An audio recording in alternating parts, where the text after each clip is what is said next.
Ini Aziza, CEO dari IKM Dimsum. Tegas, visioner, dan selalu menuntut hasil terbaik dari timnya.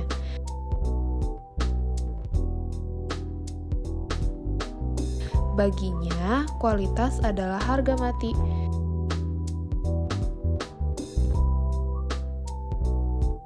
Tidak ada kata asal jadi dalam kamusnya.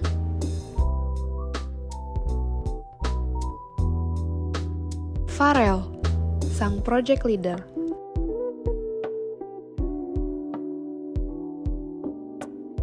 Ambisius, cepat, dan selalu ingin jadi yang pertama.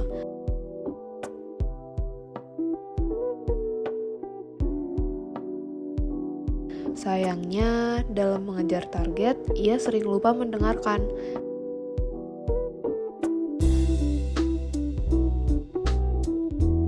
Bagi Farel, kecepatan adalah segalanya.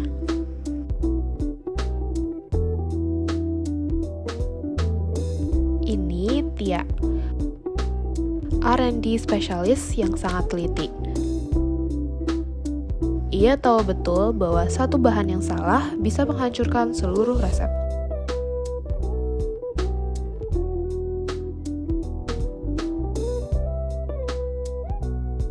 Di balik diamnya, ia menyimpan rasa tanggung jawab yang besar. Dan ini Naya, marketing spesialis yang penuh semangat dan selalu membawa angin segar lewat ide-ide kreatifnya.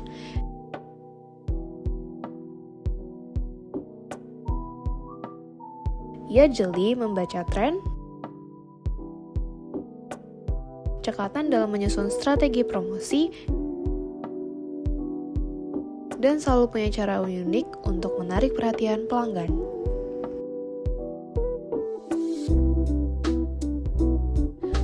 Empat orang,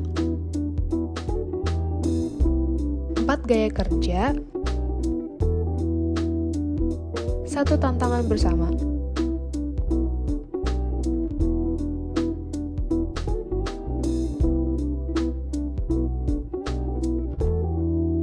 Mampukah mereka bersatu untuk menciptakan varian baru yang sukses di pasaran?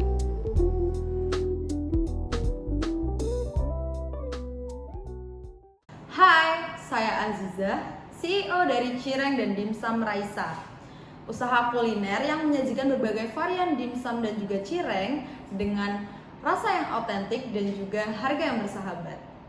Kami menawarkan dimsum ayam, udang, hingga mozzarella. Ada juga cireng isi khas kami, serta menu favorit pelanggan seperti ciblak dan juga berbagai teh segar. Saat ini kami sudah hadir di 3 lokasi, yang di Surabaya terletak di Ruko dan Muyosari, sedangkan satu lagi terletak di Kertosono yang berada di daerah Nganjuk. Untuk itu, kami melayani setiap order kami dengan semangat yang sama. Teman-teman, seperti yang kalian lihat di grafik yang saya tampilkan, penjualan kita saat ini stagnan. Bahkan mungkin kedepannya nanti bisa saja menurun. Kalau seperti ini terus-menerus, kita bisa saja bangkrut. Apalagi saat ini kompetitor sedang mengeluarkan varian baru, yaitu dimsum keju pedas, dan itu sedang sangat booming saat ini. Nah, kalau kita tidak responsif dan cuma diem seperti ini, maka pasti kita akan ketinggalan jauh dari mereka. Oleh karena itu, hari ini saya ingin kita memulai proyek baru, yaitu membuat varian baru dari dimsum. Untuk Mas Farel, saya ingin kamu menjadi seorang project leader. Tim ini adalah tanggung jawab kamu, dan saya berharap kamu akan memimpin tim ini dengan baik, berkomunikasi dengan baik, dan tidak ada keputusan sepihak nantinya. Selain itu, saya juga ingin kamu dan timmu menghasilkan produk yang berkualitas baik. Dan ingat, ini bukan tentang kecepatan, tapi tentang kualitas dari dimsum yang kamu keluarkan. Baik Bu, saya terima tanggung jawabnya. Oke, terima kasih. Selanjutnya Mbak Tia. Di sini saya ingin memberikan tanggung jawab kepada kamu dalam bidang riset dan juga pengembangan. Saya berharap kamu bisa mengeluarkan varian produk baru yang unik tetapi masih bisa diterima oleh pasar. Jadi, jangan takut untuk eksplorasi bahan baru. Siap Bu, saya akan segera melakukan riset atas formulasi dari dimsum baru kita. Oke, selanjutnya Mbak Naya. Di sini saya akan memberikan kamu tanggung jawab sebagai marketing. Saya berharap kamu bisa mengeksplor media sosial dan juga entah itu wawancara atau apapun untuk mengetahui preferensi dari customer. Terlebih saat ini anak muda ya. Saya berharap kamu bisa memperoleh banyak data bagaimana kita harus positioning produk kita di pasaran sehingga nantinya produk kita bisa laku keras. Baik Bu, saya akan riset pasar dan media sosial agar kami dapat menembak tren pasar yang pas. Oke, pesan saya terakhir, jangan lupa untuk selalu komunikasi dan berkolaborasi. Kemudian saya ingin kalian memberikan laporan progres kalian kepada saya setiap 3 hari sekali. Jika ada kendala, silakan hubungi saya. Terima kasih. Rapat ini ditutup. Oke teman-teman, berhubung tadi kita udah dapat project baru nih dari Bu Bos Zizi ya. Jadi kayaknya nggak adil nih kalau kita nggak meresmikan dulu pakai TOS. Nah, TOS-nya nanti kalau misalnya ngomong dimsum, kalian ngomong kalau Naya Aglio, Tia Olio. Oke? Oke, hitungan ketiga ya. 1, 2, 3. Dimsum. Aglio. Olio. Yeay! Oke, selamat sore teman-teman. Berhubung kita juga udah 4 hari lagi menuju ke launching dari dimsum terbaru kita. Jadi aku minta tolong buat kalian untuk update progres terkait di divisi kalian masing-masing. Kemarin aku juga dengar masalah keluhan informal dari kalian melalui teks juga. Jadi habis ini mungkin Tia dari divisi R&D bisa disampaikan lebih dahulu progres sampai mana sama kendalanya apa aja. Oke, kalau dari R&D sendiri, berhubung di sosmed itu lagi rame ya soal masakan Italia. Jadi R&D itu sebenarnya ada ide untuk kita masukin fusion food sih antara dimsum sama makanan Italia gitu. Jadi kemungkinan besar kita bisa pakai varian dimsum aglio olio gitu.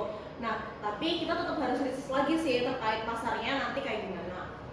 Oke, thank you Tia. Terus kemudian dari Naya mungkin bisa dikasih tahu juga problemnya apa sama progresnya sampai mana dari divisi marketing. Oke, baik Rel. Dari divisi marketing udah dapat beberapa influencer untuk membantu mempromosikan rasa dimsum yang akan kami keluarkan. Nanti, tapi untuk kendalanya itu saya belum mendapatkan rate card-nya. Nanti akan saya cari lebih dalam lagi.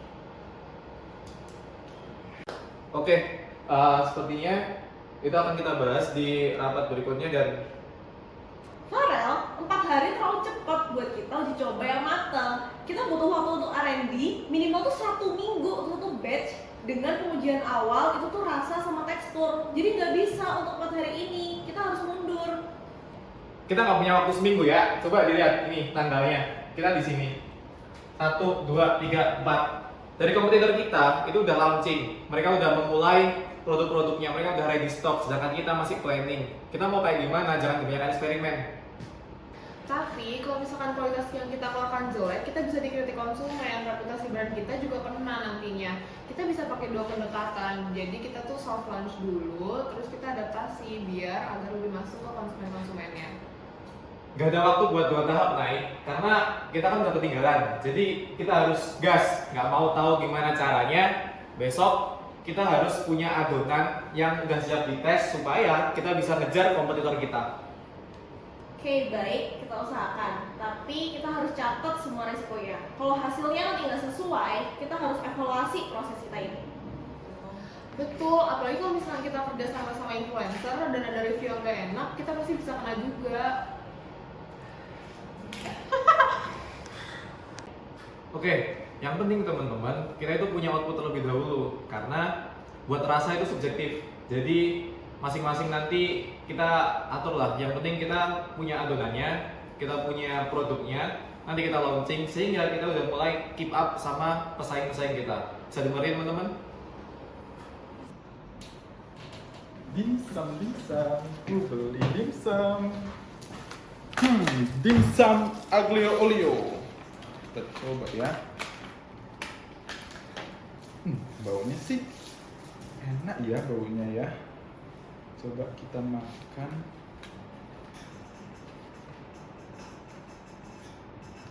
Bismillahirrahmanirrahim.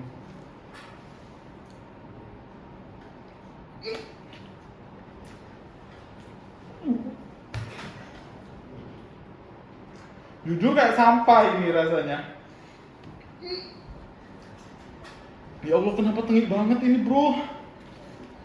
Baunya enak padahal. Enggak, ini nggak bisa dimakan guys. Sorry, aku harus menutup ini dan aku akan membuang ini. Perutku langsung sakit makan dimsum tengi itu. Lihat ya kamu dimsum Raya, aku kasih review jelek. Google. Setengah, rasa tengi, rasa kayak kaos kaki mambu, ya Allah.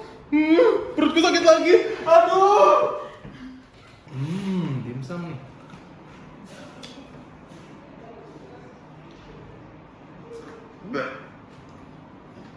Dimsum apaan? Dimsum gak enak. Gak bener nih reviewnya. 1 dari 5, dimsum apaan woi, ngawur. Tes. Halo guys, di sini gue mau review dimsum dengan varian baru nih. Oh, baru live nih langsung di queue. Wah, terima kasih ya Gus 83. Selama ini sih, nih ya, bentar. Sebenarnya aku udah pernah langganan di sini udah berkali-kali dan selama ini sih rasa dimsum dia tuh enak banget guys. Jadi apakah si varian baru ini akan lebih enak? Kita buktikan dulu ya guys. Oke, jadi aku bakal review dari packagingnya dulu. Kalau mereka sekarang kayaknya improve deh packagingnya. Jadi kayak sekarang tuh ada mikanya, terus jadi kayak kelihatan gitu isinya gendut-gendut gitu ya. Ada 4 piece, bakal kenyang banget sih guys. Oke, gak usah lama-lama lah ya. Kita kepo banget sama rasanya karena katanya dengar-dengar mereka ini pakai rasa baru, pakai rasa mentai bom. Gimana gitu ya? Oke. Ya sabar guys, ini mau dicoba guys, sabar. Tap love dulu ya guys, sampai 500k bakal aku buka ini. Wow, gas tap love. Oke, aku bakal buka. Harum sih guys. Nih kalau kalian kepo. Oke, dengar sih mereka ngeluarin varian baru. Mereka tuh mengadaptasi dari Italia gitu guys. Aglio e olio. Gimana tuh rasanya? Dimsum aja enak, apalagi dikasih rasa aglio e olio ya guys. Oke, sebelum gue coba nih ya, tap love dulu dong guys. Yang kepo cepet buruan, gas sampai 500k. Ayo gas. Oke, sambil gue buka ya guys. Harum banget sih guys. Pasti kalian kepo rasanya. Kalau berdasarkan langganan gue sih ya guys, dia ini selalu enak sih rasanya, nggak pernah gagal. Aduh sorry guys jatuh. Kita ambil supit baru, harus dijain sih rasanya. Jangan sampai merusak rasa gitu ya. Oke, kita bakal icip dulu karena ini gendut banget guys. Mungkin aku bakal icip 1 shot dulu dan aku bakal kasih tahu rasanya kayak gimana. Oke, jadi selain dimsum di sini mereka juga ada kasih chili oil ya. Tapi gue mau coba yang ori dulu tanpa chili oil. Gimana sih? Gue kepo rasanya aglio olio disatuin ke dimsum tuh gimana gitu ya. Oke, sama makan.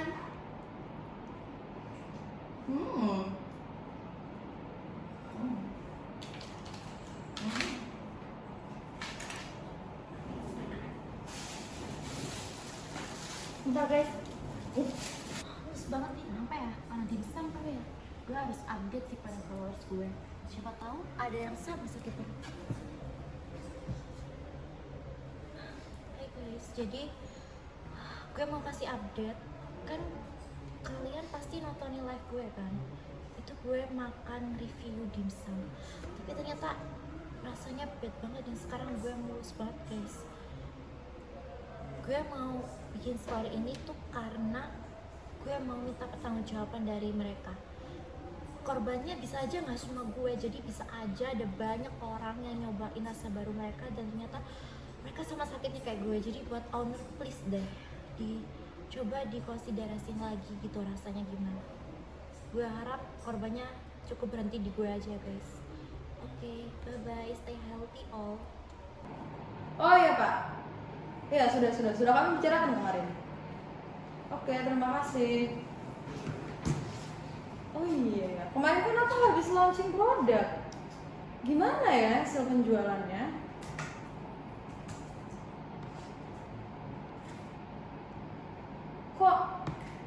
Kok makin turun? Kenapa grafiknya makin turun? Bentar. Apa ada yang salah ya sama produk itu?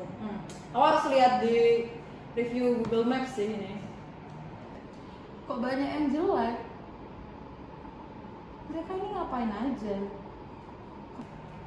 Apaan ini?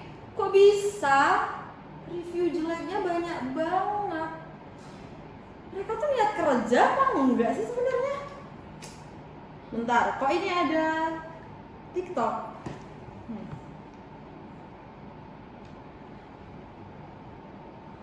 Masuk ICU.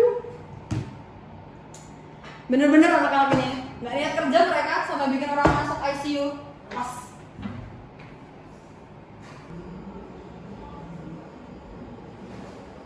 Apa-apaan kalian ini? Udah buka review Google sama TikTok belum? Lihat, di sana banyak banget review jeleknya dan bahkan kalian bikin influencer TikTok masuk ICU. Terus kalau kayak gini siapa yang tanggung jawab? Oke, dari saya tim R&D, mungkin kemarin saat melakukan riset juga ada beberapa hal yang terlewat dulu, seperti kemarin arahan dari Farel adalah untuk efisiensi waktu. Jadi kami memilih untuk tidak melakukan uji coba produk terlebih dahulu terkait preferensi dari calon customer yang nantinya akan kami tuju. Jadi memang kesalahan kami di situ, kami belum melakukan uji coba produknya. Dari kami, tim marketing juga prosesnya itu memerlukan biaya yang banyak sekali dan juga dialokasikan untuk R&D, sehingga mungkin proporsi dari pendanaan kami itu kurang sesuai Bu, menyebabkan beberapa masalah yang ada.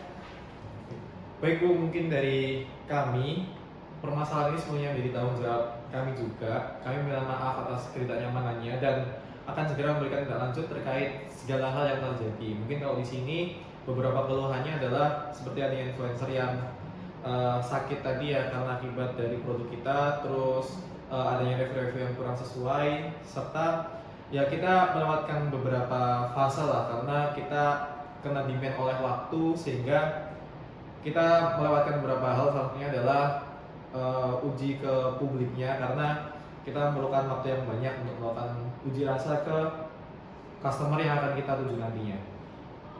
Udah cukup, saya nggak mau lagi dengar alasan kalian yang nggak jelas ini. Sekarang Mas Farel, silakan kamu bikin AAR, diskusikan sama tim kamu ini. Nanti setelah kalian diskusi, baru kamu berikan kepada saya ya.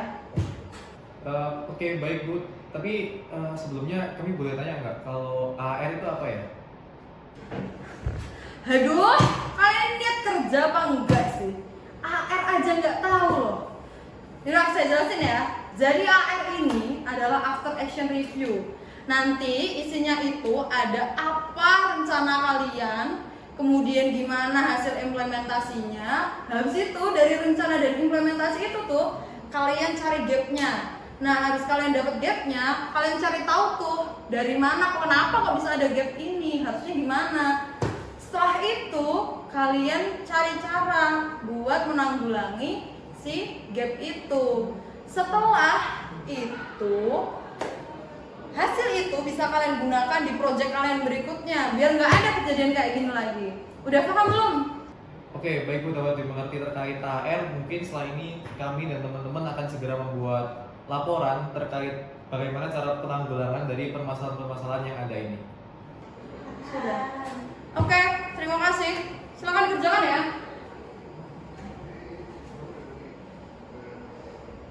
Oke, baik teman-teman, habis rapat tadi akhirnya kita tahu ya ada beberapa masalah dari proyek kita. Oke, sebelumnya aku selaku project leadernya aku minta maaf kalian karena sepertinya proses strategi dari proyek baru kita ini cukup salah ke arah yang berlawanan dari visi kita.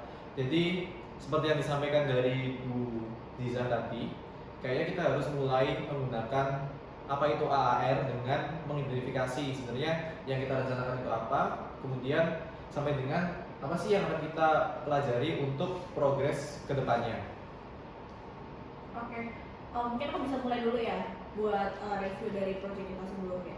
Jadi yang bisa kita fokusin ke depannya nanti mungkin bisa rencanain dulu buat market development gitu dari varian dimsum yang mau kita bawakan. Terus sebenarnya itu apa sih yang sebenarnya lagi diminati sama khalayak umum, sama masyarakat gitu. Kita perlu riset lagi sih. Terus kalau berdasarkan proyek kita kemarin, apa yang sebenarnya kurang itu kan sebenarnya adalah salah satunya market research juga, dan dari tim R&D sendiri juga produknya yang kurang uji coba gitu. Jadi kita seharusnya ada dua hal itu harus diperbaiki di sini, dan karena itu kemarin kan jadinya nggak koheren gitu sama apa yang diminta pelanggan, sama apa yang seharusnya itu fokus kita itu tuh kayaknya emang bukan ke arah cita rasa masakan Italia yang fusion yang lebih mungkin lebih Italian gitu. Jadi mereka kayaknya lebih suka varian-varian yang lebih lokal daripada ide kita kemarin gitu sih. Iya, mungkin dari marketing juga mau nambahin beberapa, karena kan juga cukup berkorelasi sama R&D juga kan, dari sisi penangkapan perbedaan preferensi dari perbedaan yang ada, terus dari preferensi pelanggan dan influencer yang kita pakai itu juga bisa kita improve ulang, terus juga konten-konten yang nanti bakal saya post juga bisa kita improve sih. Oke, dari tanggapan teman-teman, mungkin aku izin menyimpulkan ya. Yang bisa kita pelajari yang pertama adalah kita harus kembali melakukan market research.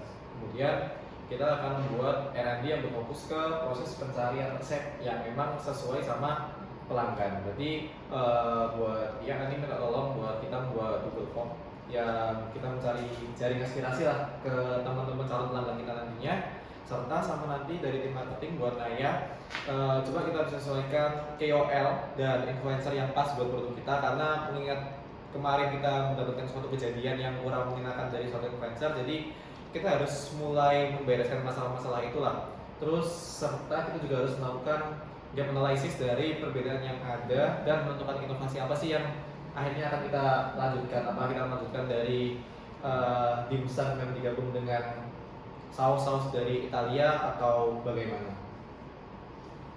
Oke, nanti R&D bakalan coba riset lebih lanjut lagi dan kita bakalan update terus progresnya.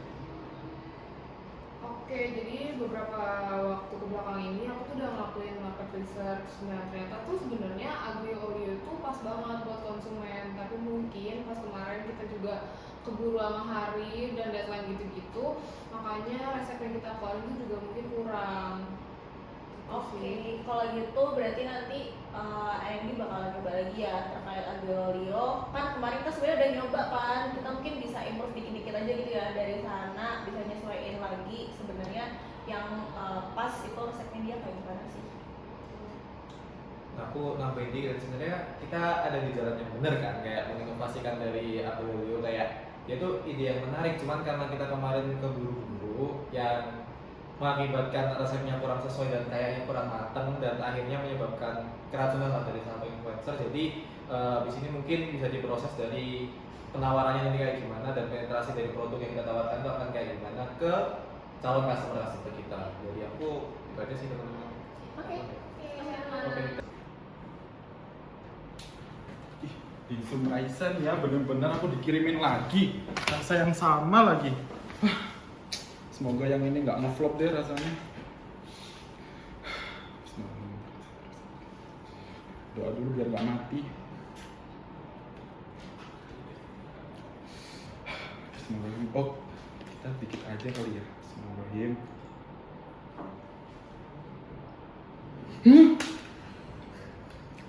Ini enak banget.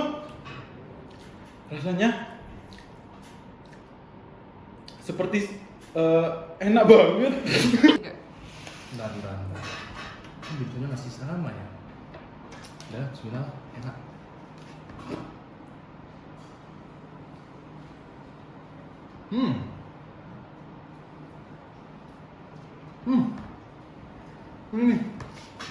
Ini bisa enak nih. Daging rasa, sausnya enak. Nendang banget di lidah. Gila, arsip banget. Aku kayaknya harus benerin deh reviewnya. Nggak jadi pak, bagus 5/5 buat udang simnya, oke banget, mantap.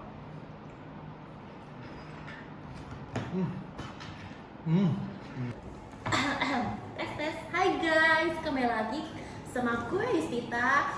Gue bakal nge-review makanan lagi nih guys yang ditunggu-tunggu. Iya, pasti kalian kangen kan sama gue. Jadi sebelum itu guys, gue bakal pasti kalian ini gak sih udah pernah baca-baca, apalagi followers gue ya kan, kalian ikutin gue kan. Apalagi waktu itu sempat viral guys. Iya, jadi buat yang belum tahu ya, gue bakal ceritain ulang sedikit. Jadi waktu itu gue tuh sempat dikirimin produk dimsum gitu sama salah satu merek. Sebenarnya itu langganan gue guys, tapi nggak tahu waktu itu mereka lagi ngadain inovasi. Mereknya, rasanya itu seperti Itali gitu, khas Itali. Enak sih guys harusnya ya, tapi waktu itu entah kenapa kayak ada yang salah gitu dengan inovasi mereka. Gue nggak tahu kenapa mereka. Iya, jadi aneh banget dimsumnya. Wah, untung kalian belum sempat nyobain sih guys. Jadi waktu itu mereka sempat gagal di salah satu produk, tapi saat ini mereka untungnya ya, alhamdulillah ownernya waktu itu sempat bertanggung jawab ke gue guys. Jadi waktu itu gue sempat masuk ke UGD karena perut gue sampai sakit karena entah keracunan atau gimana. Iya, ownernya tanggung jawab banget kok guys. Terus habis itu sekarang mereka ngirimin gue produk baru mereka. Katanya sih mereka udah improve, lihat nih guys. Tandanya sama sih. Iya, jadi benar. Gue sebenarnya trauma ya, kalau dibilang trauma ya trauma, cuma ya namanya gimana lagi guys, demi kerjaan untuk menyambung hidup. Jadi gue bakal ambil tantangan ini, kayak apakah dimsum mereka udah safe, jadi gue bakal berkorban lah untuk kalian. Jadi sebelum kalian cobain, gue bakal cobain lebih dahulu apakah produk mereka udah safe, udah enak, gimana.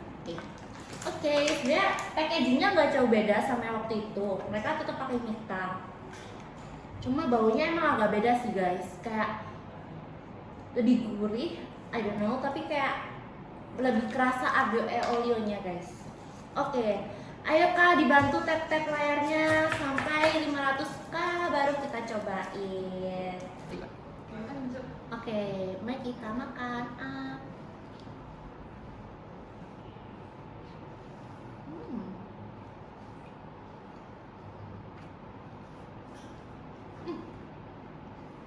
Oke. Kayaknya awalnya bener-bener dengerin deh guys, bener-bener dengerin segala feedback gitu ya dari influencer yang mereka kirim makanya. Jadi menurut gue ini makanya udah masuk, udah kerasa banget olionya dan rasanya kayak safe deh. Ntar kalau sakit perut gak tahu ya sebenarnya, tapi kalau untuk saat ini rasanya jauh lebih baik daripada waktu itu. Gue waktu itu sampai nggak ketelan guys. Mungkin nanti gue bakal update lagi apakah ini benar safe. Nantikan terus ya guys. Menurut kamu, bagaimana hasil proyek kemarin? Project kemarin sejujurnya itu di luar ekspektasi aku sih. Aku berekspektasi ke staff-staffku tuh mereka akan menghasilkan suatu output yang bisa booming lah di pasaran. Karena aku tahu kalau staffku tuh bukan staff yang biasa aja. Aku milih mereka tuh dengan berbagai pertimbangan yang pastinya hal-hal baik lah, dan aku ingin menyusun tim ini bisa menghasilkan project-project yang meledak di pasaran dan bisa bikin penjualan dari cireng dan dimsum Raisa ini meningkat. Kayak kemarin aku memilih staff-staffku ini, si Farel sendiri, itu tuh aku milih dia karena aku punya banyak pengalaman kerja juga sama dia di divisi sebelumnya. Dia tuh anaknya tuh kreatif, terus leadershipnya bagus, terus dia itu tuh selalu ngerjain yang menjadi tanggung jawabnya, dan dia inisiatif sih pastinya. Nah, dengan kelebihan ini aku tuh berharap banget dia bisa jadi project leader yang bagus banget lah buat projectku yang baru ini. Terus selain kelebihannya nih ya, selain kelebihan di organisasi, dia tuh juga aku lihat dari akademik dan juga non akademiknya. Prestasinya tuh bagus banget waktu di universitas, jadi aku nggak ragu gitu buat milih dia. Terus buat kekurangannya, Farel ini aku mungkin kemarin sedikit lupa kalau dia ini kadang terobsesi sama waktu ya. Dia tuh pengen proyeknya cepat selesai dan ya udah launching di pasaran. Tapi ternyata dia lupa sama kualitasnya. Akhirnya ya udah kualitasnya kayak kemarin kita dapat review buruk dari berbagai customer dan jujur aja itu bikin aku cukup kecewa sih sama Farel. Terus selanjutnya itu Tia. Aku milih Tia menjadi staffku, staff R&D itu karena dia itu rajin pastinya.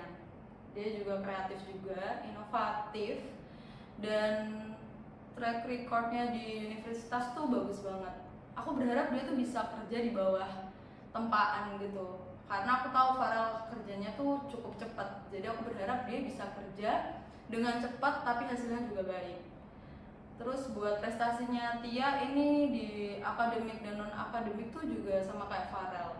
Dia juga pernah kerja sama mantan bosku dulu di Cireng Dimsum dan Raisa ini. Dan kata dia reviewnya, itu Tia tuh bagus sekali untuk bekerja dalam tim. Jadi aku cukup bingung kenapa kemarin bisa produk sejelek itu launching di pasaran. Selanjutnya itu ada Naya. Di sini Naya aku ambil sebagai divisi marketing, staf marketingku, karena aku tahu dia punya banyak prestasi juga di akademik pastinya, terus di non akademiknya juga bagus di non akademiknya. Contohnya itu dia tuh salah satu selebgram dan juga tiktokers yang handal. Jadi aku berharap banget waktu dia di marketing di Cireng dan Dimsum Raisa ini dia bisa menghasilkan konten-konten yang nantinya akan membuat varian-varian dimsum kita tuh akan melejit di pasaran. Terus dia tuh juga aktif banget berorganisasi. Terus aku juga dapat review dari temanku yang sudah pernah bekerja dengan Naya, dan dia bilang katanya Naya ini orangnya kreatif sehingga aku sangat yakin untuk menempatkan dia di marketing. Nah, dari pemilihan tim ini tuh aku yakin banget kalau kemarin project yang aku buat, yang aku kasih ke mereka itu tuh bakal berjalan dengan lancar. Karena ya proporsi tim yang bagus dan keahlian mereka yang sangat expert gitu di bidang mereka. Tapi ternyata waktu itu setelah launching produk banyak banget, awalnya aku nggak tahu kalau banyak banget review jelek, tapi ternyata penjualan kita tuh malah semakin menurun. Di situ aku sebagai CEO bingung dong. Aku kemarin sudah menyuruh mereka untuk mempertahankan kualitas. Jadi apa yang salah? Ternyata waktu aku buka review dari customer, di situ banyak yang bilang kalau kualitas dimsum varian baru kita ini sangat jelek. Bahkan rasanya tuh seperti kaos kaki busuk. Ada yang bilang seperti itu. Bahkan sampai seleb TikTok Justita itu sampai masuk ke rumah sakit karena dimsum itu. Jadi aku kecewa banget dan aku marah banget ke mereka karena ekspektasiku ke mereka sangat tinggi sebelumnya. Setelah itu akhirnya aku kasih mereka waktu untuk mengevaluasi diri. Aku suruh mereka membuat after action review, yaitu mereka harus tahu apa rencana yang sudah mereka buat, mereka tuliskan, kemudian implementasi mereka, hal baik buruk yang terjadi kemarin, mau setelah launching itu produknya berhasil atau enggak, itu silakan dituliskan. Habis itu aku suruh mereka untuk mencari gap antara rencana dan juga implementasi itu. Habis itu setelah mereka dapat gap itu, aku suruh mereka untuk mengevaluasi kira-kira kedepannya harus gimana biar si problem ini nggak terjadi lagi. Setelah itu, setelah mereka ngasih AR ke aku nyuruh mereka untuk coba buat project ini ulang. Kita harus bisa bikin varian dimsum yang kemarin itu bukan varian dimsum yang mematikan, tapi varian dimsum yang bisa bikin nama cireng dan dimsum Raisa ini melejit di pasaran. Terus akhirnya setelah mereka ya berproses untuk membuat project ini lagi dan mengeluarkan produk atau dimsum aglio olio yang sebenarnya ide ini tuh kreatif banget karena dimsum dipaduin sama saus Itali itu kayak mungkin nggak ada orang kepikiran untuk itu, tapi ternyata timku kepikiran. Nah, pada akhirnya setelah launching kedua ini mereka itu akhirnya dapat feedback yang baik dari customer kita. Semua customer yang sebelumnya bilang kalau ini dimsum mematikan, akhirnya mereka bilang kalau dimsum ini sangat enak dan belum ada di pasaran yang sebagus dan seenak ini. Akhirnya setelah itu banyak banget review baik dari customer dan kita mengirimkan dimsum ini ke customer yang kemarin sudah terdampak dari dimsum kematian kemarin, dan ternyata mereka meng-approve bahwa dimsum itu sangat jauh lebih baik dibandingkan sebelumnya. Nah, dari sini aku bangga banget sih sama staff-staffku karena mereka berhasil untuk memperbaiki kesalahan mereka dan akhirnya mereka bisa sesuai rencana mereka sebelumnya dan bahkan lebih dari rencana mereka. Dan aku sangat berterima kasih kepada staff-staff semua. Semoga dengan semua ini kalian bisa belajar lebih baik dan mengimprove ketika di luar nantinya. Bye-bye! Oke, selamat pagi, selamat siang, dan juga selamat malam ya Bu Cici. Jadi sebelumnya perkenalkan, saya Farel selaku project leader dari inovasi dimsum yang kemarin, terutama dimsum aglio olio. Tadi pertanyaannya adalah bagaimana hasil dari project yang kemarin gitu. Apa sih yang bisa saya pelajari gitu ya. Jadi menurut saya bagaimana sih hasil dari project yang kemarin dan apa yang sudah saya pelajari. Saya rasa ini merupakan salah satu pengalaman yang cukup berharga bagi saya, terutama honorable mention untuk Bu Zizi juga karena sudah memberikan saya kepercayaan untuk memimpin project ini. Sebelumnya saya juga sudah pernah beberapa kali melakukan suatu project lah bersama Bu Zizi di divisi sebelumnya ya, mungkin ya sebelum beliau menjadi CEO dari perusahaan ini. Ya mungkin salah satunya adalah karena pengalaman yang akhirnya saya ditunjuk menjadi project leader untuk inovasi dimsum yang kemarin gitu. Sejujurnya saya akui bahwa proses project yang kemarin, terutama di fase awal ya, itu tuh memang belum berjalan dengan optimal karena masih banyaklah keputusan yang kami ambil secara terburu-buru dan dengan alasan kita memang sudah tertinggal dari sisi marketnya karena beberapa pesaing dari kami itu sudah meluncurkanlah beberapa varian-varian baru yang akhirnya membuat kami itu mulai resah terkait proses kita itu masih sampai di tahap ini.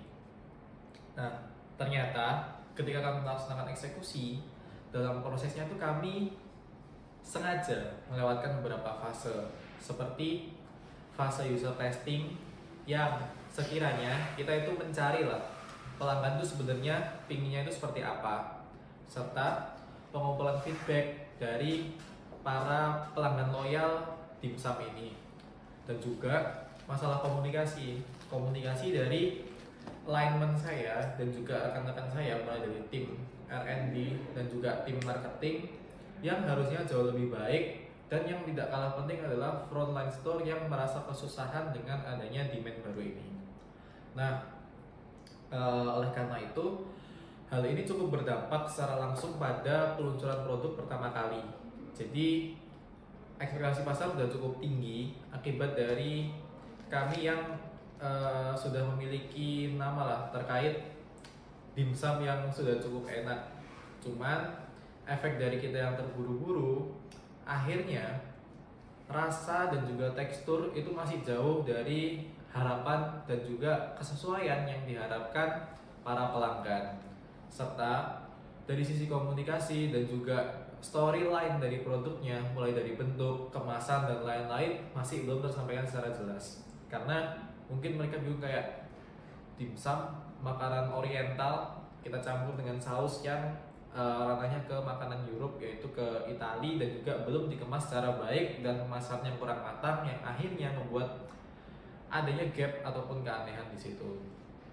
Dan hasilnya seperti yang kita ketahui, banyak sekali review yang buruk yang masuk gitu, baik dari media sosial maupun platform online lainnya. Salah satunya itu yang paling kentara adalah di Google Maps kami. Nah, di situ saya sebagai project leader merasa sangat bertanggung jawab atas momen tersebut, terutama ketika saya mendengar adanya salah satu influencer besar yang merasa keracunan akibat dari resep dimsum kita yang kurang sesuai itu tadi. Nah, kemudian setelah mengalami pasang surut itu ya, kami mendapatkan evaluasi lah, ataupun mendapatkan suatu saran dari CEO kami. Nah, CEO kami itu meminta kami untuk melaksanakan AAR atau After Action Review. Pada awalnya kami itu masih belum familiar dengan AAR itu apa. Kemudian setelah kami bertanya kepada Bu Aziza selaku CEO dan dijelaskan terkait AAR itu apa, ternyata AAR itu fokusnya ke continuous improvement, yaitu mengedepankan terkait pentingnya disiplin dalam pelaksanaan suatu kegiatan. Di sini kita mungkin ingin berinovasi secara cepat dan juga penetrasi ke pasar yang cukup singkat waktunya. Tetapi tanpa adanya proses yang matang dan juga alignment komunikasi antar tim, maka resiko kegagalan yang akan kami alami itu akan sangat tinggi. Nah, AR kemarin itu juga membuka ruang diskusi dari tim marketing, dari R&D, dan juga saya sendiri selaku project leader. Sebenarnya apa sih yang salah dari kami kemarin yang akhirnya kita itu bisa memperbaiki? Salah satu contohnya adalah kita itu ternyata memerlukan market research. Jadi kayak market sekarang ini lagi ngapain sih? Mereka lagi butuh apa? Setelah kita tahu mereka itu sedang apa dan membutuhkan apa, akhirnya kita tahu ternyata sebenarnya ranah yang kita lakukan itu sudah benar. Kita memadukan masakan oriental dan juga masakan Italia yang lagi ramai di pasar. Cuman masalahnya adalah kita belum menemukan resep yang pas dengan lidah pelanggan-pelanggan dari dimsum tersebut gitu. Kemudian setelah melakukan AAR, kita itu lanjut ke perbaikan mulai dari resep, positioning produk, dan juga pemasaran ke konsumen-konsumen yang ternyata setelah melakukan evaluasi tersebut hasilnya itu jauh lebih baik daripada saat launching pertama. Respon pasar jauh lebih positif, penjualan meningkat, dan yang paling penting adalah citra dari Dimsum Raya ini itu terselamatkan dan mulai tumbuh lagi pelanggan. Nah, karena hal tersebut kami itu semakin sadar bahwa review itu sangat penting lah, karena di kemudian hari untuk melaksanakan continuous improvement itu akan selalu lebih baik, karena N+1 selalu lebih baik daripada N. Orang-orang kan bilangnya begitu. Secara pribadi saya belajar bahwa sebagai project leader penting sekali menjaga keseimbangan antara eksekusi dan juga perencanaan, terutama pada kualitas proses. Karena apabila perencanaan dan kualitas prosesnya tidak koheren dengan apa yang kita visikan, kita akan mengalami kesusahan-kesusahan yang seperti kita alami kemarin. Seperti masalah-masalah yang kita terlalu mengikuti arus, kita mengejar deadline, padahal seharusnya kita menjaga bahwa masing-masing stakeholder itu harus bekerja bersama. Kemudian kita harus memperhatikan setiap fase secara layak, entah itu fase research and development, entah itu fase perencanaan strategis, entah itu fase perumusan dari resep masakan, ataupun fase pemasaran yang memerlukan bantuan-bantuan dari influencer ataupun perencanaan sosial media itu. Nah, kemudian kita kedepannya juga harus berani mengkomunikasikan kepada pihak manajemen jika memang ada bagian-bagian ataupun proses-proses yang memiliki waktu lebih. Karena mengorbankan kualitas itu jauh lebih berbahaya dibandingkan kita mengejar waktu ataupun mengejar persaingan yang ada. Mungkin itu saja yang dapat saya sampaikan. Ya, terima kasih. Perkenalkan, aku Tia dari R&D yang saat ini ditugaskan sebagai salah satu R&D spesialis di project varian Dimsum baru kita. Oke, jadi terkait project kemarin ya, kalau dari sudut pandang aku pribadi sebagai R&D spesialis, sebenarnya project kemarin itu adalah pengalaman yang cukup banyak pembelajaran yang diberikan gitu. Meskipun di awal emang cukup menantang sih gitu. Waktu itu aku sama tim R&D yang lain itu tuh sebenarnya tuh udah ada menyiapkan beberapa prototipe juga untuk varian Dimsum baru ini. Cuma sayangnya karena ada beberapa tekanan ya dari atasan kita, seperti khususnya tekanan timeline sih yang kita cukup mepet untuk research dan lain sebagainya. Makanya beberapa tahapan uji coba yang biasanya kita lakukan oleh R&D team itu tuh yang seharusnya secara komprehensif dia agak kurang gitu. Jadi terutama ada juga kayak sensor evaluation, jadi dia juga melibatkan berbagai segmen dari konsumen, itu tuh terpaksa dipersingkat yang mungkin pada akhirnya mengakibatkan hasil dari tim R&D itu kurang sempurna sesuai ekspektasi proyek kita gitu. Makanya pada akhirnya kan akibatnya tuh ada beberapa dari aspek produk varian Dimsum Aglio Olio kemarin yang dia tuh belum sepenuhnya mature waktu dia diluncurkan. Misal kayak adanya balance antara rasa dan tekstur dari masing-masing batch itu tuh belum konsisten gitu. Jadi makanya ada beberapa feedback juga soal aftertaste dari dimsum kita yang kurang sesuai di lidah pelanggan. Nah, dari tim R&D sebenarnya kami tuh sadar akan adanya hal ini gitu. Tapi karena adanya dorongan juga dari atasan kami untuk ngejar go to market timeline yang udah dirancang dari awal, makanya mungkin suara kami sebagai R&D tim itu kurang terdengar atau nggak cukup kuat gitu dalam proses pengambilan keputusan, karena ada atasan kami juga yang punya suara lebih kuat dalam hal ini. Jadi ketika pada akhirnya produk varian Dimsum Aglio Olio ini diluncurkan dan banyak review negatif dari para pelanggan, apalagi dari influencer TikTok itu juga mulai muncul, itu jadi pembelajaran besar gitu bagi kami selaku R&D team. Jadi kami sadar sekali bahwa komunikasi lintas tim tidak hanya di R&D tapi mungkin juga ke marketing dan ke project leader kita itu tuh waktu itu belum optimal gitu. Sehingga untuk R&D, marketing dan juga project leader itu sebenarnya menurut aku pribadi perlu untuk duduk bareng dari awal gitu, kita diskusi bersama-sama untuk menyamakan persepsi dari masing-masing otak, dari project leader, dari R&D dan juga marketing, untuk kita menyamakan persepsi soal positioning produk dimsum ini dan juga unique selling proposition apa sih yang ingin dibangun dari varian Dimsum Aglio Olio yang akan kita luncurkan itu. Nah, setelah adanya project kemarin itu, kita kan pada akhirnya setelah dapat review buruk dan semacamnya, kita mendapatkan evaluasi dari CEO kami dan CEO kami meminta untuk adanya proses after action review atau AAR. Nah, di proses AAR ini setelah proses AR-nya berjalan, saya jujur sebagai tim itu merasa dalam satu tim kami dari R&D sendiri maupun dari tim project baru kami yang diketuai oleh Farel itu, saya merasa timnya jadi jauh lebih terbuka antara satu sama lain terkait permasalahan yang ada, lalu obstacle apa aja yang sedang kami hadapi. itu kami jauh lebih terbuka dan bisa menceritakan apapun keluh kesah kita ke masing-masing yang lain maupun pendapat-pendapat yang kita itu sebenarnya punya tapi mungkin terlalu takut untuk diutarakan gitu.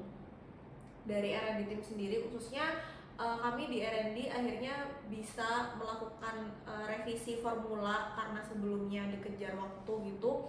Kami menguji ulang bersama-sama internal panel kita dan kita juga mengundang beberapa pelanggan yang loyal untuk melakukan fokus group testing kepada varian dimsum yang kami punya gitu. Nah, hasilnya sendiri terasa cukup signifikan di relaunching dimsum aglio olio kemarin. Rasanya ternyata akhirnya pada akhirnya jauh lebih diterima oleh lidah pelanggan gitu. Teksturnya juga akhirnya lebih baik karena research yang lebih baik juga, dan pada akhirnya kayak ada kebanggaan tersendiri gitu dari tim R&D bahwa kita akhirnya bisa mempersembahkan produk yang sesuai dengan standar dan sesuai dengan ekspektasi pelanggan-pelanggan loyal kita khususnya. Nah, bagi saya sendiri pembelajaran terbesar yang dapat diambil dari project kali ini itu adalah pentingnya scientific rigor dalam proses pengembangan walaupun adanya tekanan bisnis dari atasan. Jadi walaupun adanya tekanan bisnis itu gimana caranya kita bisa manage tim kita supaya project kita itu jadinya nggak asal-asalan tapi kita bisa memaksimalkan yang terbaik untuk hasil yang ada. Sekaligus ternyata kami jadi sadar penting juga gitu buat kami di R&D untuk kita lebih proaktif berkomunikasi satu sama lain dan juga memastikan bahwa suara dari kualitas produk yang akan kami luncurkan itu tuh tetap menjadi prioritas kita gitu. Nah, untuk project kedepannya sebenarnya saya pribadi dari tim R&D ingin supaya kita selaku IKM satu perusahaan IKM Cireng dan Dimsum Raisa ini bisa punya kesepakatan dan pemikiran yang sama gitu, persepsi yang sama, visi yang sama untuk kita itu lebih kuat lagi soal timeline yang realistis. Jadi timelinenya bisa diobrolin dulu ke masing-masing divisi gitu ya, kebutuhan dari masing-masing divisi itu apa dan penyesuaian lagi terkait timelinenya supaya kita tuh nggak hanya dikejar waktu tapi kita juga mengejar kualitas dari produk yang ingin kita luncurkan. Selain itu khususnya di tim R&D itu karena ada beberapa tahapan dari uji produk itu yang nggak boleh dipotong, jadi penting juga untuk tim R&D untuk terbuka kepada mungkin project leader kita atau mungkin kepada CEO kita untuk kita bisa mengkomunikasikan gitu apa aja yang kita butuhkan sehingga project kita bisa berjalan maksimal. Oke, sekian dari aku. Terima kasih. Halo, saya Naya. Waktu project kemarin saya sebagai marketing spesialis. Menurut saya di project kemarin itu pengalaman yang banyak banget pelajarannya. Kayak tidak hanya ngeliat dari sisi bagaimana kita membaca dinamika pasar, tapi juga bagaimana kita membangun strategi komunikasi yang tepat, melakukan koordinasi lintas fungsi secara efektif, serta mengolah persepsi konsumen nih terhadap sebuah produk baru yang sebetulnya tuh punya potensi besar. Namun potensi tersebut tidak cukup hanya diandalkan, harus dikomunikasikan juga dengan tepat dan dijaga dengan konsistensi pengalaman yang dirasakan konsumen. Sejak awal saya dan tim marketing sebenarnya cukup bersemangat karena varian baru dimsum, si dimsum aglio olio yang mau kita keluarin itu hadir di tengah-tengah tren makanan yang instan tapi itu lagi naik daun, jadi penggemarnya itu banyak banget. Namun seiring dengan ketatnya timeline yang diberikan oleh project leader kita, kita tuh punya ruang waktu yang sangat terbatas untuk melakukan riset konsumen secara mendalam. Terus waktu yang biasanya kami gunakan untuk melakukan uji konsep atau konsep testing, terus juga ada pemetaan konsumen, kita juga melakukan uji narasi komunikasi yang sangat terbatas. Jadi kita itu nggak punya dasar data yang cukup untuk membangun campaign yang kuat sama benar-benar relevan sama produk yang mau kita keluarin nanti. Nah, ketika produknya diluncurkan, materi promosi yang kita buat mulai dari copywriting, visual, terus juga ada video-video campaign gitu-gitu tuh terasa kurang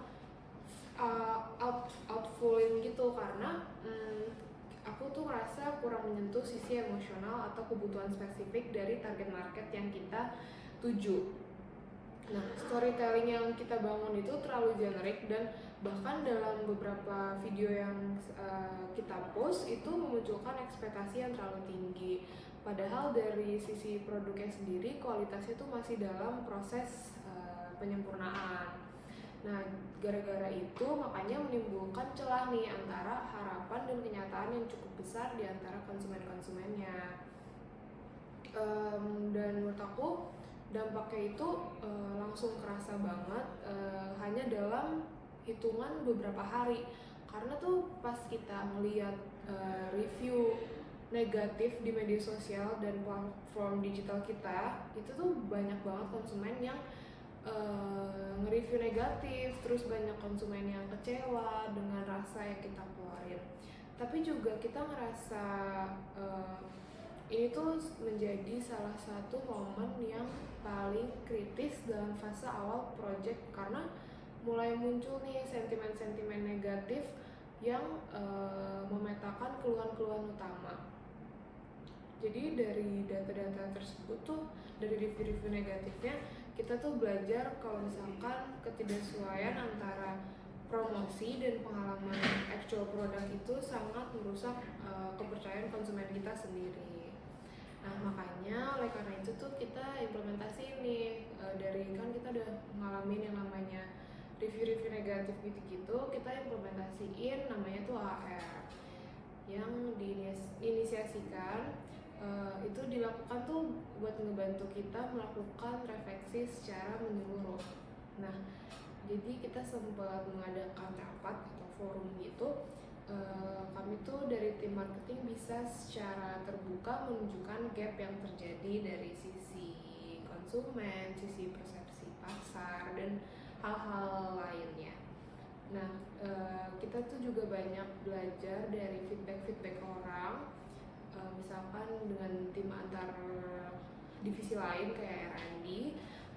Dari data-data itu kita bisa belajar mengenai aspek produk dan pengalaman pelanggan yang kita tuh sebenarnya dari awal gak antisipasi dalam strategi komunikasi kami.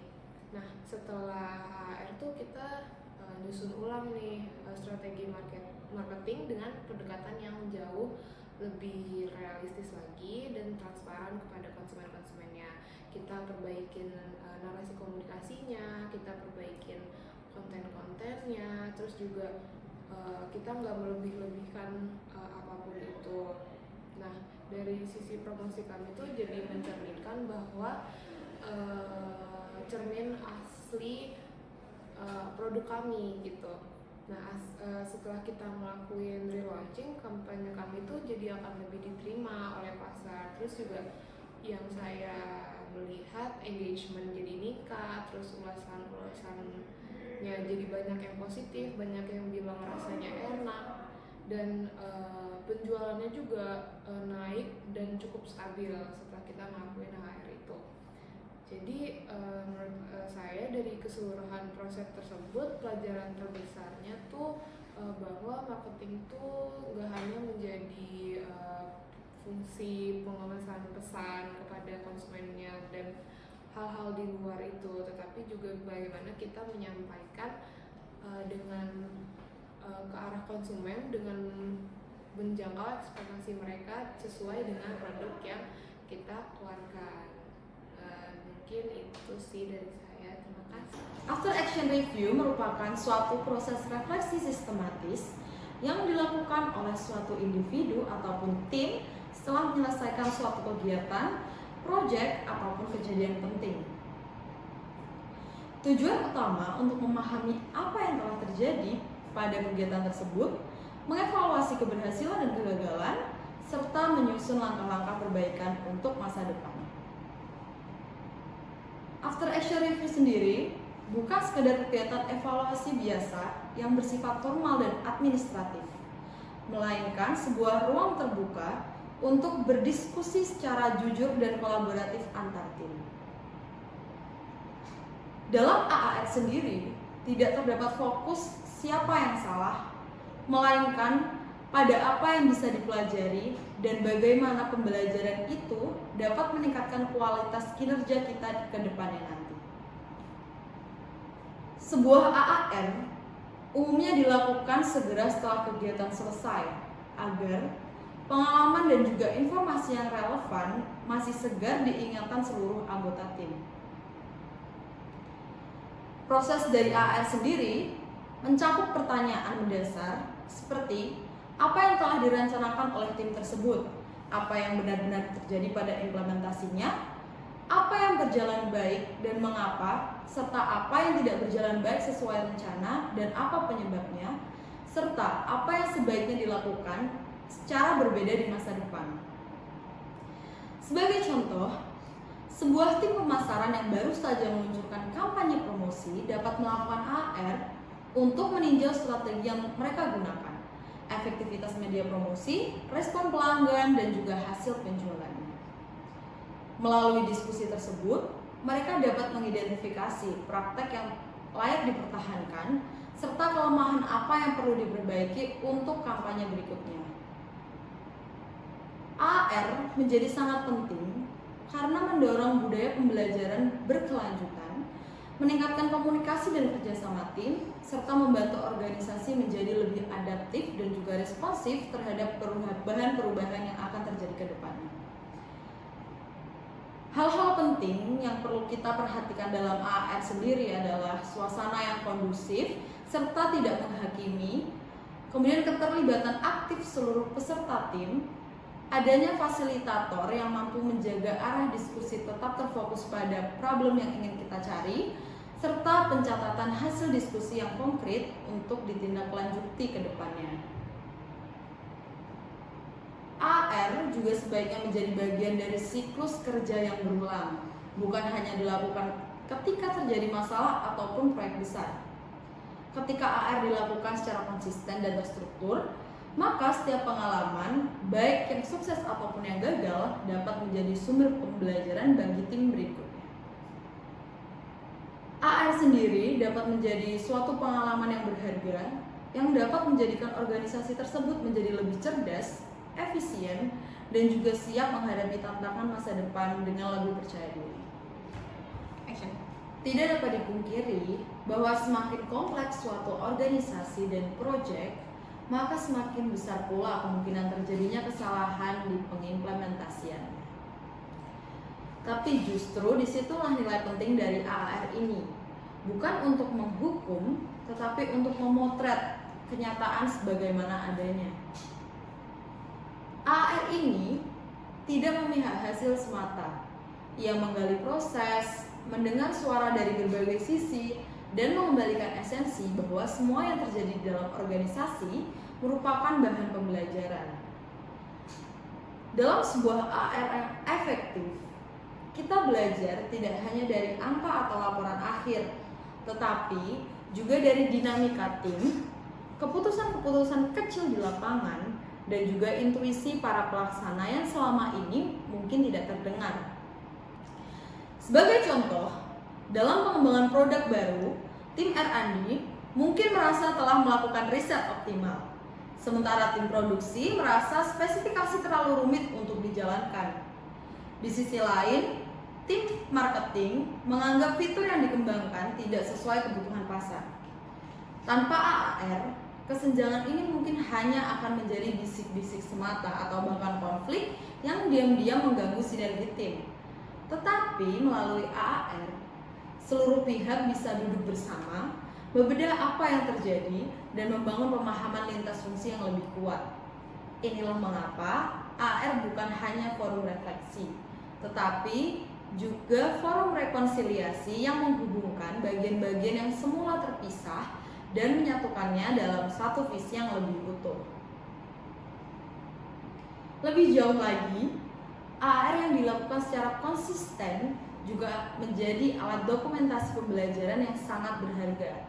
Setiap sesi AR yang terdokumentasi dengan baik bisa menjadi perpustakaan hidup suatu organisasi ataupun tim proyek, tempat di mana kita bisa menelusuri akar permasalahan, meninjau respon terhadap krisis, atau bahkan menemukan pola yang berulang. Organisasi yang mampu belajar dari catatannya sendiri akan lebih siap untuk menghadapi tantangan-tantangan yang terus berkembang di masa depan.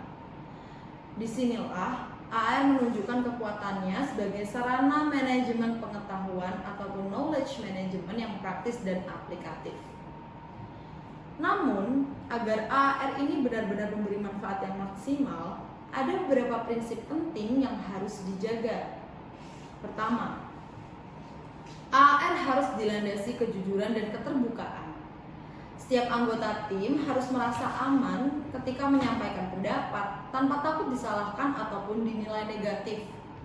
Kedua, fokus utama AR adalah perbaikan ke depan, bukan penghakiman terhadap masa lalu. Kalimat seperti apa yang bisa kita lakukan lebih baik jauh lebih membangun dibandingkan siapa yang bertanggung jawab atas kesalahan ini. Ketiga, AR perlu difasilitasi secara profesional. Tidak harus selalu formal, tetapi harus terstruktur dan diarahkan dengan jelas. Fasilitator yang baik akan memastikan semua suara terdengar dan setiap temuan diolah menjadi insight yang lebih konkret. Dalam organisasi yang terus tumbuh, AR juga dapat digunakan sebagai alat kalibrasi budaya kerja. Apakah nilai-nilai yang selama ini kita yakini masih relevan? Apakah cara kita bekerja masih sesuai dengan misi dan visi dari organisasi? Lewat diskusi AR, hal-hal semacam ini bisa muncul secara organik. Karena orang-orang akan mulai merefleksikan apakah tindakan dan keputusan yang mereka ambil selama ini benar-benar mencerminkan nilai-nilai organisasi.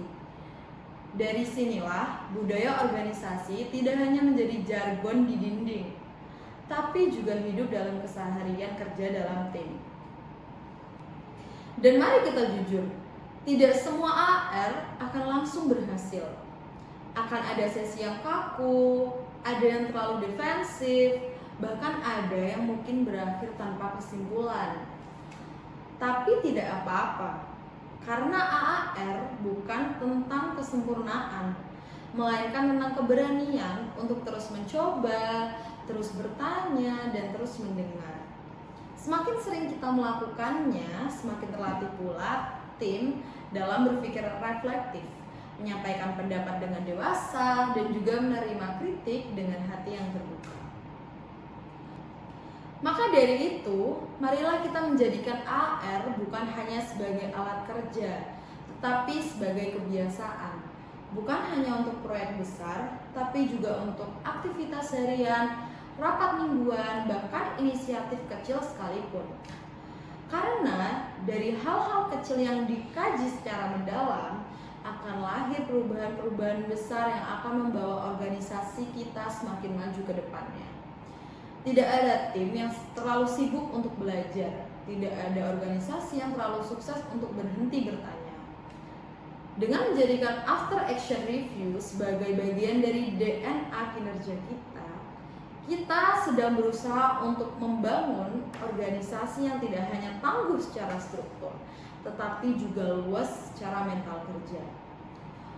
Organisasi yang bukan hanya bergerak cepat, tetapi juga bergerak dengan arah yang benar. Dan pada akhirnya bukan hanya